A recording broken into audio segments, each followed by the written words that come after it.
After 40 years of silence, Lee Van Cleef finally told the truth about Clint Eastwood.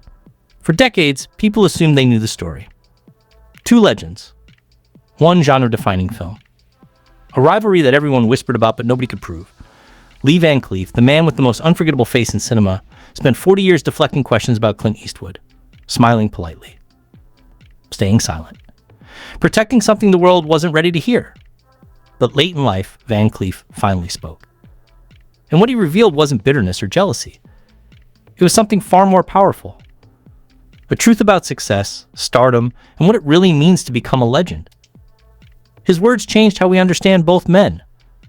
And once you hear what he said, you'll never watch their films the same way again. Lee Van Cleef was born Clarence Leroy Van Cleef Jr. on January 9, 1925 in Somerville, New Jersey. He grew up during the hardships of the Great Depression.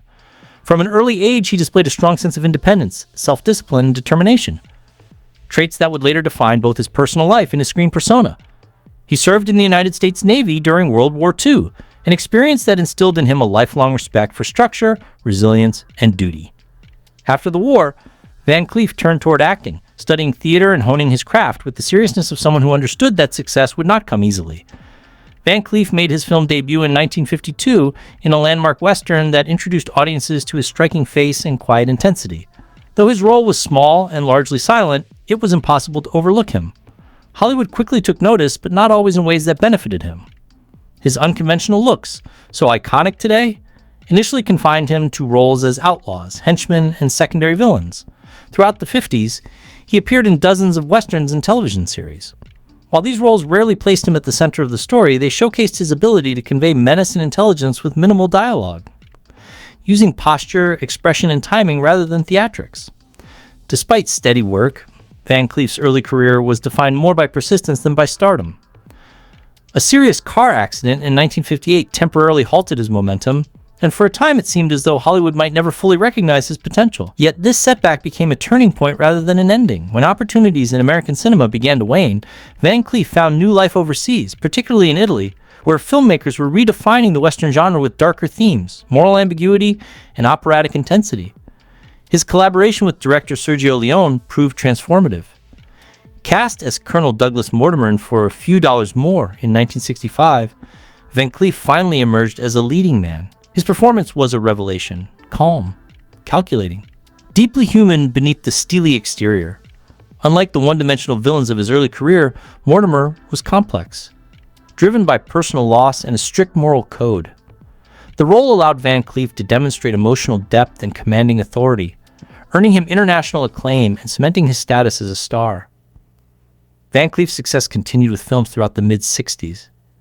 In these films, he often played men who operated in the gray areas between justice and revenge. Characters shaped by experience, loss, and survival, rather than simple notions of good and evil. His performances resonated deeply with audiences because they felt authentic and lived in. He didn't overplay violence or heroism. Instead, he conveyed strength through restraint, making his characters all the more compelling. What set Lee Van Cleef apart was not just his appearance or his association with a groundbreaking genre, but his professionalism and integrity. Known for his quiet demeanor off-screen, he approached acting as a craft rather than a vehicle for fame. Colleagues frequently described him as disciplined, courteous, and deeply serious about his work. He never forgot the years of struggle that preceded his success, and he carried himself with humility even at the height of his popularity. In later years, Van Cleef returned to American productions, appearing in films where his presence elevated the material, lending credibility and gravitas to every role. Even as he aged, he continued working steadily, embracing roles that suited his experience and commanding screen persona. Lee Van Cleef's personal life, though often kept in the shadow of his formidable screen persona, reflected a journey marked by devotion, transition, and eventual stability. He married his first wife in 1943 during the tumultuous years of World War II. At the time, Van Cleef was a young man still finding his place in the world, long before his angular features would make him an icon. Their marriage coincided with his service in the Navy, where he endured both the discipline of military life and physical challenges that would later shape his stoic screen presence. Together, they built a family, welcoming 3 children over the course of their marriage. These years were marked by responsibility and sacrifice as Van Cleef struggled through the early stages of his acting career. Despite their shared history and the bonds of parenthood, the pressures of ambition, financial uncertainty, and the demands of an unpredictable profession gradually took their toll.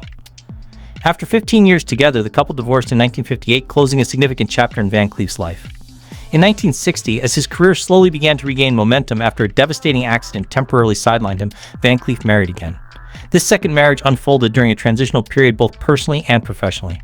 Van Cleef was no longer the struggling newcomer, yet he hadn't fully achieved the international recognition that would later define his legacy. While the marriage lasted over a decade, it ultimately faced challenges similar to those of his first. Long separations, the consuming nature of his work, the difficulty of maintaining domestic harmony amid a demanding career. Their relationship ended in divorce in 1974, a period that coincided with Van Cleef's rising fame in Europe. Finally, in 1976, Van Cleef found lasting companionship with Barbara Havilone, whom he married at a time when his career had reached a new level of respect and recognition. By then, he was no longer merely a supporting actor. He was a star in his own right, celebrated worldwide for his performances. His marriage to Barbara brought a sense of stability and comfort that had eluded him in earlier years. Their relationship endured through the later stages of his career, as well as through his declining health. Barbara remained by his side until the end of his life, offering companionship and support as he faced illness with the same quiet toughness that defined his screen image. If this story about Lee Van Cleef touches your heart, please share it with someone who needs to hear it. For decades, Lee Van Cleef was known as the man with the unforgettable face. Sharp features, icy eyes, a presence that could dominate the screen without a single word. Yet, behind the image of the perfect cinematic villain was the thoughtful, observant actor who understood the machinery of Hollywood better than most. Late in life, Van Cleef finally spoke candidly about the man most closely associated with his legacy, Clint Eastwood, and his words were marked not by bitterness, but by honesty and hard-earned clarity. "I think people like to imagine that Clint and I were rivals," Van Cleef once said. But the truth is simpler than that. We were two men doing our jobs, walking very different paths that happened to cross at the right moment. Van Cleef acknowledged that Eastwood arrived in the Italian westerns with momentum, youth, and an instinctive understanding of how little he needed to do on screen. Clint knew the power of stillness, he explained. He didn't rush. He let the camera come to him. That's something you can't teach. Van Cleef admitted that when he first worked alongside Eastwood, he recognized immediately that Eastwood was becoming something rare. "You could feel it," he said. The crew felt it. The audience felt it. Clint wasn't just playing a gunslinger. He was becoming a symbol. Yet Van Cleef was careful to clarify that Eastwood's success was not accidental. He worked for that image. He protected it. He understood that silence, restraint, and confidence were his greatest weapons. While Eastwood ascended rapidly to stardom, Van Cleef's career followed a more winding road. He spoke openly about this contrast without resentment.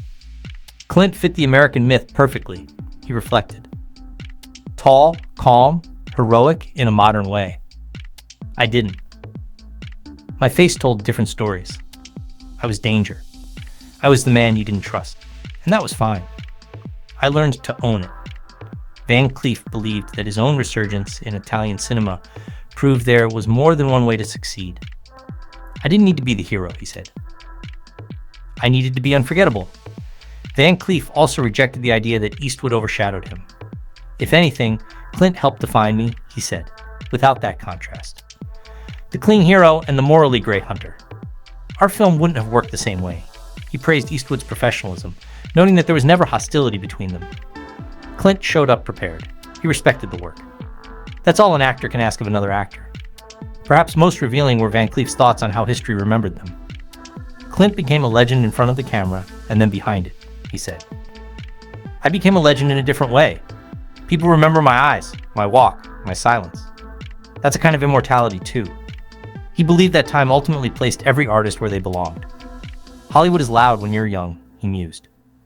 But when the noise fades, only the truth remains. In the end, Lee Van Cleef's words about Clint Eastwood were not confessional or confrontational. They were balanced and deeply human. Clint Eastwood earned what he became, Van Cleef concluded. And I earned what I became. We were never meant to be the same man. We were meant to stand across from each other, framed in dust and sunlight, and let the audience decide what kind of legend they needed. Through those reflections, Van Cleef finally told the truth. Not just about Eastwood, but about himself. and about the quiet dignity of carving one's own place in cinematic history. Despite a body increasingly burdened by illness, Lee Van Cleef never surrendered his devotion to the screen. From the 70s onward, he lived with serious heart disease, a condition that would have persuaded many to retreat into quiet retirement. Instead, Van Cleef pressed on with remarkable resolve. By the 80s, a pacemaker had been implanted to regulate his failing heart, a constant mechanical reminder of his mortality, but also a silent partner that allowed him to keep doing what he loved most. Even as his health declined, his presence remained commanding, his performances infused with the same razor-sharp intensity that had defined his career. To the very end, Van Cleef was a working actor, refusing to let physical frailty eclipse the fierce spirit that had carried him from obscure bit parts to international stardom. On December 16, 1989, that indomitable journey came to a close. Van Cleef collapsed from a heart attack in his home in Oxnard, California, a quiet and private setting that contrasted sharply with the larger-than-life figures he so often portrayed on screen. Throat cancer was later listed as a secondary cause of death, underscoring the extent to which his final years were marked by profound physical challenges. Yet even in death, the narrative of Lee Van Cleef is not one of defeat, but of endurance, of an artist who continued to create, perform, and captivate audiences long after his body began to betray him. He was laid to rest at Forest Lawn Memorial Park Cemetery in the Hollywood Hills, a resting place befitting a figure so deeply woven into the fabric of cinematic history. Etched into his grave marker are the words, "Best of the Bad," a simple but powerful epitaph that perfectly captures his legacy. It is a tribute not only to his unforgettable portrayals of villains, outlaws, and anti-heroes, but also to the artistry and charisma he brought to roles that might otherwise have been one-dimensional. Lee Van Cleef didn't merely play villains, he elevated them, giving them depth, intelligence, and a chilling elegance that audiences could never forget. Hit the like button and subscribe for more untold stories about Hollywood's greatest legends.